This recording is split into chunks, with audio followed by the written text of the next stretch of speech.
ایوار باش گهدار و تماشاوانین بویر اف ام خلق کنوش برنامه یا پیواجویا کوچ برکی آنگو مسیرت مختلف وی برنامه ده ام بحثا سرپیهاتی چیروکا کوچ برکی سرکفتی دکن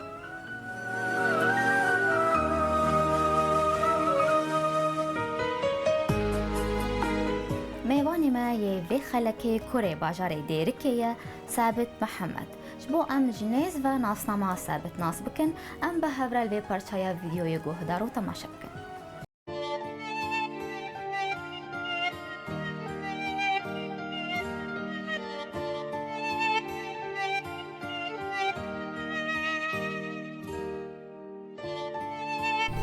دنباش ناوي من ثابت محمد أجد برادي ركيمة قنديت الجماني أزيدي 22 ساڵە چێبوو ئەس هاتمە سعودیە کار دەکەم کارم نێنەها ئەزرێ بەبەرێ وبەیکان نۆرەج ئەکادمی مدیر وبەیکان نۆرەج ئەکادمی ژبەرێ هەنگێژی من سێ شەریکەتی کار دەکرد خوێندنا من كمبيوتر انفورميشن سيستمز نظم معلومات الحاسب مقالك شهادة شركات ابن أبوتين بمستاندنا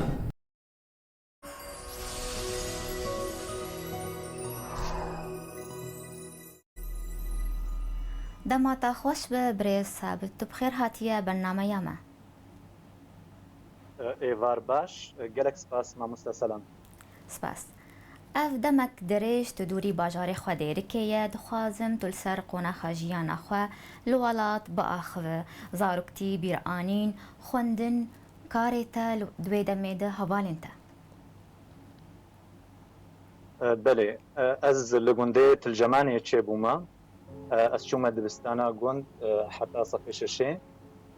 ثانەوی و ئەعدادی نەبوو الگوند ژبەر ولۆ ئەم دچوونە دبستانە ڕمێلان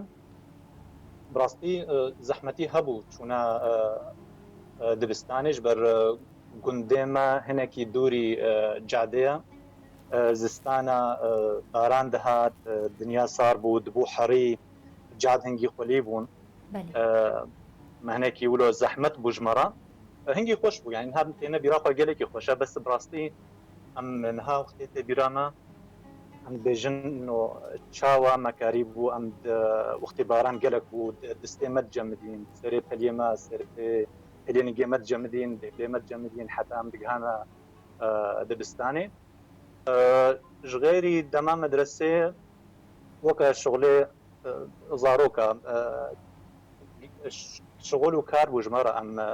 گۆکێ بلیزن فوتبۆلێ بلیزن مەکاری بۆم سبێ حتا ئێوارێ بلیزن هەکە ڕۆژە عەتڵە بانە یان پشتی دەوامێ ئەم نەتەعابین سلافە ji hevalê xwe dibistanê re ji dirêkim û me gelekî me ji binî me awjbîr nekirine yani piştî sanewî belê بله پشتی ثانوی چه خوندناته بوو پشتî sanewî ez çûme zanîngeha Şamê li wê derê Computer Information Systems xwend nizam معلومات الحاسب براستی ez havîne jî ez nedihatim malê ez neçûme gund ez dimam li wê derê min kitêb dixwendin min kors tijlandin û heta min weke مرکزێکە بحەنەکی چێکردبوو ناوێ کردبوو مرکز میدیا سۆفت للکمپیوتر ڕاستی نە مرکز بوو مالا مەبوو مالا ئەمێم بوو و کمپیوتەرێکی تەنێ بوو بەس ولۆ دخۆت خۆرت و کەچک بوون دۆ بوون سێ بوون مدەورە ژوار شێرکردن و کێفام ژوی کاریڕەت هات و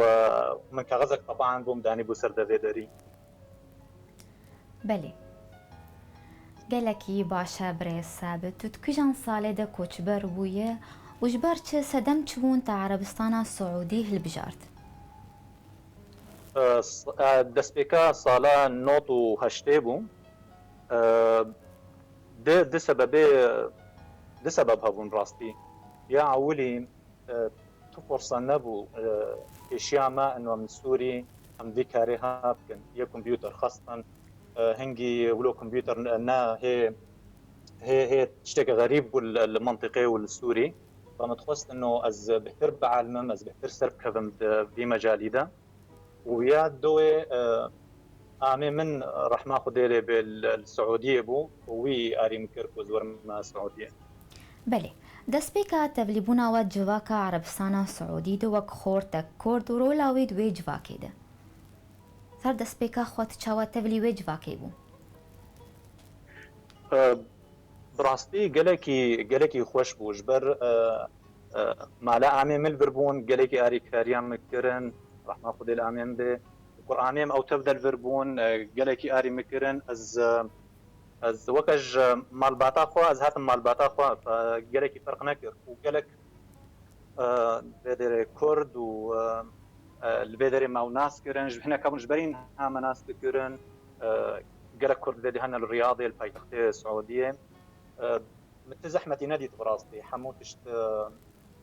بكاتبو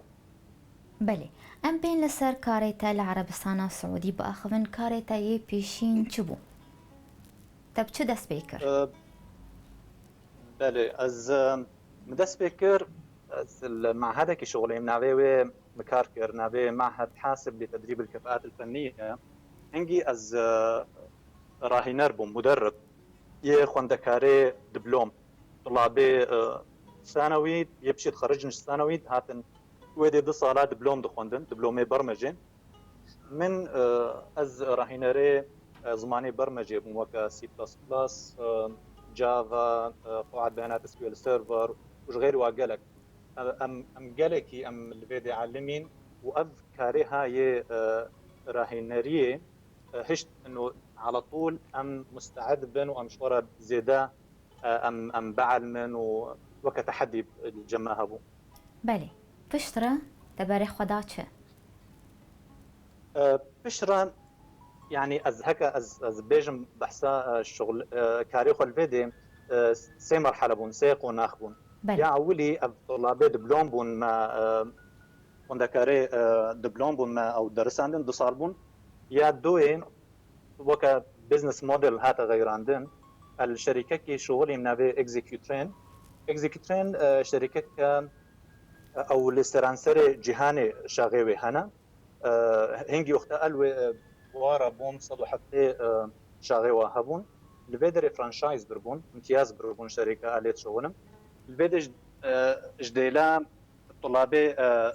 ان خوندكاري دبلوم ما كورسي كورت بدانوا و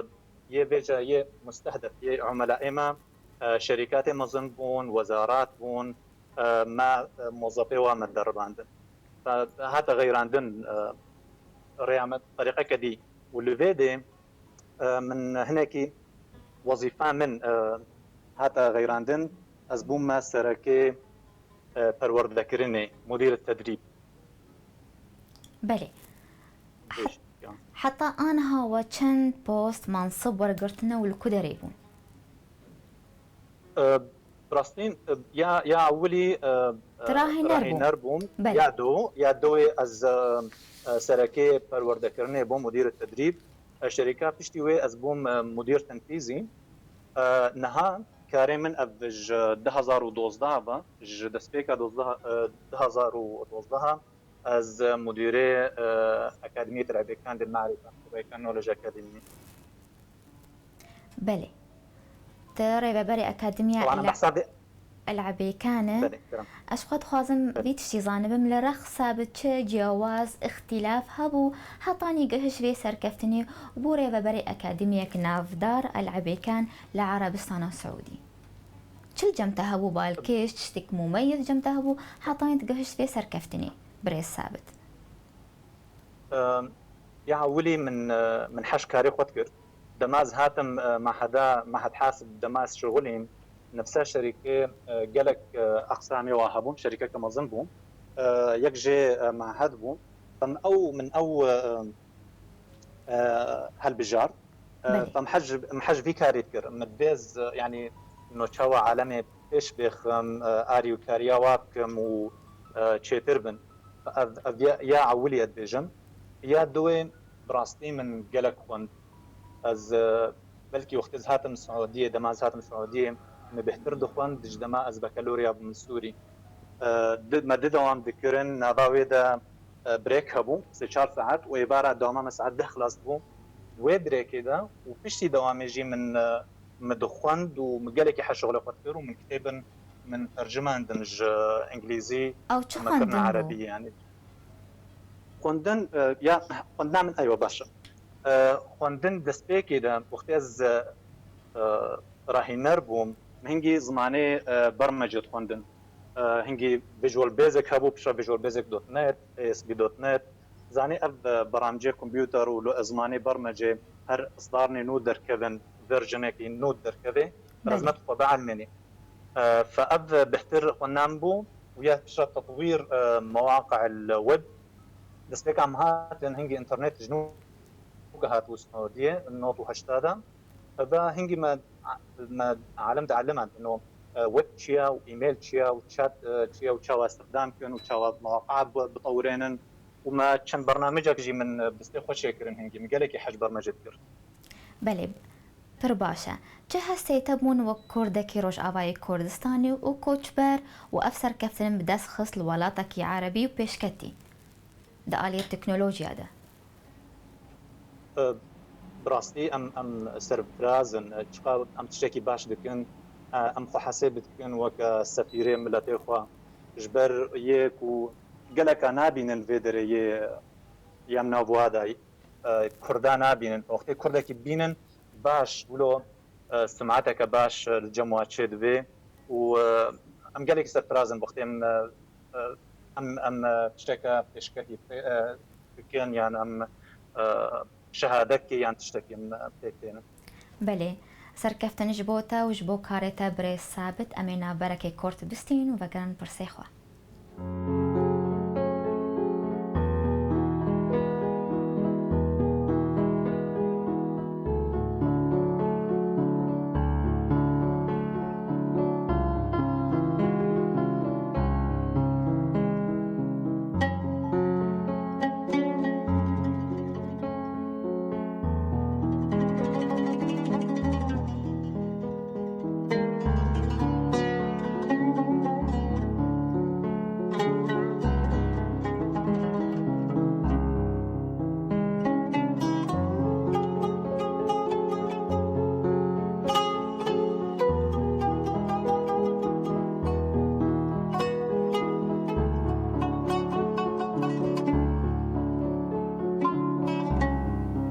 جار كدن هون بخير هاتنا جهدار وتماشوانين بوير اف ام تخلك كنو دش برنامج يا بيفاجو يا كوتش بركي ميواني خلك ما ثابت محمد جا عربستان سعودي مريا جار كدن تبخير هاتيا بري ثابت جالكس باس چه تشتي سركنا جو بيوست دمروفا كي دهبا جو بسرب كذا وبري وبر ام بجن چه شروط هنن جو دمروفا كي بنجح ببقى إنسانك ناجح مروبك ناجح وببقى مدير دولتك عربي بله يا أولي هر يكي جماعة هر كسكي شخصياوي مختلفة أنا كان بلكي زحمت به بس يبخازي دفي بخويني شيرتام جيرا إنه الشركات بردسته هناكي مدير نيزانا ريبابر نيزانا بشغلي نزيكي وابي جوابا علمي وبخويني وأكيد باعتبار أن دفي مجالي دنا أمي بيجن بلا دورات حاضر ببين وكاربي هناك هبن وكا منتور هناك هبن وكا ويبوجهن ريا راست جبر براستي بلكي هناك أنا هرن دوراتنا عن كورسنا حاضر ببن ني راستن جبر او ارمنجا خواتك بيني فلازم هيك هبه رينا شيكي ويك بخوين يعني تشتكي زحمتنينا وقت او يك بخازي وبخويني وبرد خبات بك وي كاربي بك بين بله قالوا تو يكمين كورد للسعودية دوان كاري جران بوها راتبة يان هندكن هوالن تهنا وهمي كاري العربستان سعوديتكن وسركفتي بون وكاريتتكن وسركفتين يان تو يكمين نابراستي قلق خورتي هجا وزانا الفيدي هنا يك هيب مرة كاردك مع مستاد الشاد قلق جهاتيا او جي مدربة دورات قيادة وإدارة وسوفت سكيلز فورتي ديجي هنا نا بالضروره انه مديري اكاديميه بن بس هيك تجي قدا يعني مدرب نادي هنا يعني يك دي بيرا من مصطفى عبد الله مثلا او جي مدربك الجهات يا قرآن مهن الفيدري دكتورن و الجهني قالكي بلندن بس طبعا مجالها مختلفه بس اوجي عم بحموكا سر بلندن براستي وسفيرني قالكي باشن جملتي خورا بله پر باشه برای ثابت خودیه هجمارک باورنامه‌یان چه خلط و باورنامه حتی آنها تورگرتنه و دکجان بشیدنه چه شهادات و جوائز خلات ورگرتنه بله هر وكم مقوت عولي سي قناخي شغلي مهبون دستيكي وقتي از راهينر بوم وك شهرزاين معين هبون جمدهات نقصتين مجال برمجه ده دسبيكي ده دسبيكا 2000 ده ام كسيكو دسبيكرن اف شهاده مايكروسوفت وك مايكروسوفت سيرتيفايد سوليوشن ديفلوبر مطور حلول معتمد من مايكروسوفت وك مايكروسوفت داتابيز ادمنستريتور مدير قواعد بيانات معتمد من مايكروسوفت مايكروسوفت سيرتيفايد ترينر مدرب معتمد من مايكروسوفت ويا ازهرتي كيف عم جرتي الدوي الدسبيكي ده يا MCLC مايكروسوفت سيرتيفايد ليرنينج كونسلتنت مستشار تدريب معتمد من مايكروسوفت وإذا ميتا بيرام يا مايكروسوفت قوتا من قوتا كسيت دوي بشهادة دستين المنطقة ده بله پر باشه دسبيكي بون تشترى تشترى وقت بوم وقت ما بحثها الريفبريب كان مجالي شغل تغيراندن واري شغل يعني وقت راهي نربي شرازين معين شنتين وخواستن وقت تبي ريفر بير تشنديتين وخواستن فالبيدي شهادة PMP Project Management بروفيشنال محترف إدارة مشاريع PMI بر من الشهادات دي Organizational Coach مستوى PNG مستند من يدي مدرب معتمد يعني من راسي مقلك مؤسسات اصلا دي بنابو دانج وكا ABP Association of Business Practitioners افجيه بريطاني معروفه شهادتين دي شهاده كديه مانجمنت سيستم اوديتنج ساي جلوبال يا كندي براسي منابي سريته بيش انا بنابي شهاده بس مقلك شج مدهات خصتن الشغلين مدى من قالك بردا كاربك ورو متخوند اجبر از باشا هذا بستين قال لك باشا بريس ثابت كونفرانسين جوب ثابت باش داري وانان بونل كودرين الكشن ولا طابون كونفرانس وقتي زاني وقتيك هناك ويناس دكن فيجا بهتر خستن ان ورد كونفرانس هذا بيشتغلي الفيد الرياض بهتري قلق جارام شون جامعتي رياض مالويدري اخفتني مهبون البحرين مؤتمر هبون كونفرنس هبون مع مشاركة كربوارا دبي هذا بشكل اساسي يعني باشا روشا ابوري چقاسي اليكاريا كارمندكيت كه قد كاري خود بسر بكبه ام بيجن راتبي عالي تحفيزات چقاسي اليكاريا مروفا كيت كه قد كاري خود بسر بكبه از دبینم یا بهتر دهیله کویک کاری خود سر بکده مبدأ تكافؤ الفرص حموكس وكه هبدو فرصة جمها بأنه والله بيش بكذا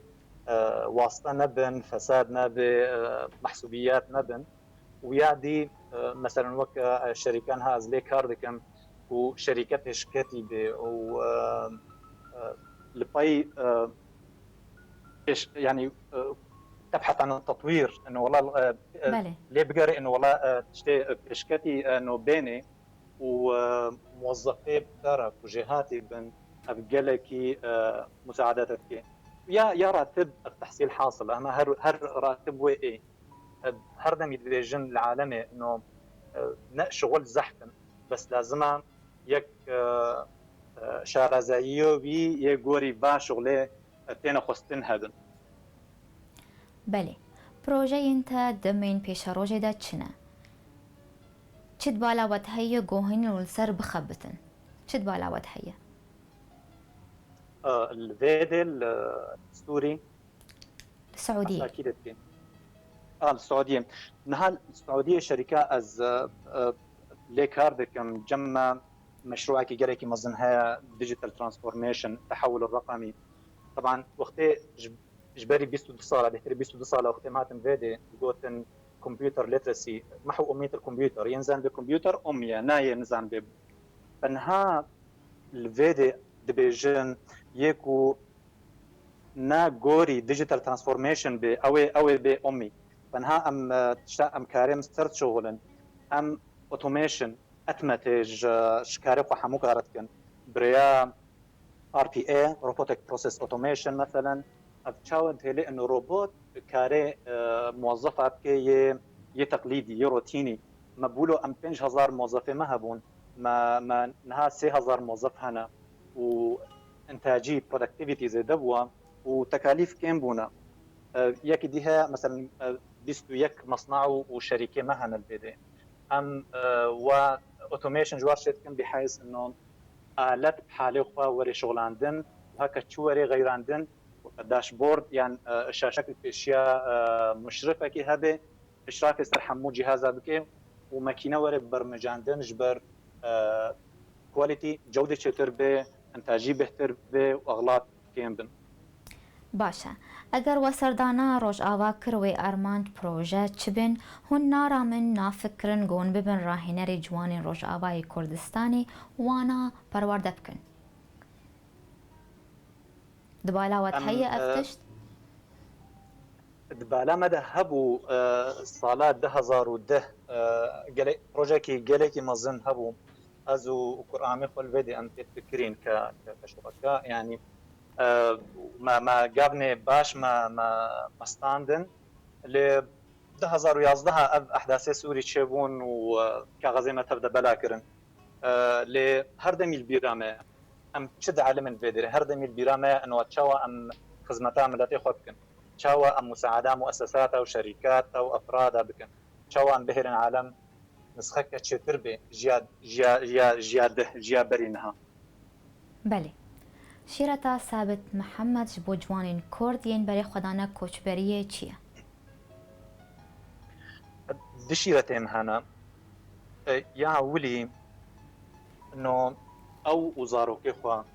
زماني خويا كردي جبير ناكن عادات وتقاليد جبير ناكن وهاج ديني خوها بنو ديني خو جبير ناكن يا دوي نها دنيا تيغهرتن اف ديجيتال ترانسفورميشن وقت بيك وري قالك وظيفه قالك كار وين نمينن محاسب وين نمينن اشتي كان صالك نزيك مدرس وين نمينن يه درسات